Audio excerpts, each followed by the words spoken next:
listikvani bir tamamı ji kampa Mahmur o kampa Rojava'ya ku le Süleymani ci girtine mesela listikvani me prani jve deri hatine amade kirin jve nahada em Slavya jibu pişkiriye van em dişinin jivanlı derhaka filme de çivaka filme de dikaran via bejin hava mijara filme bukhar ser reye yani evrede şervanın azadiye ku ev 30 sale be felsefe herkaku o lopek nan demeşe bu avayk dervişane demeşin o peşentiye bir geli dikin bu avayk dervişane ser çivak evane devre de şervanime dervişeme em bibini ku bıçağı bir em geli xwe nas bikin bi reyavi de bıçağı bir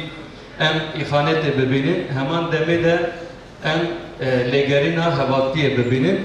esası filmime eve yani bigotuna liberti havali xwe buyun jirastiye havali xwe pargirtine esas da şervanime ku jirastiye havatiye pargirtiye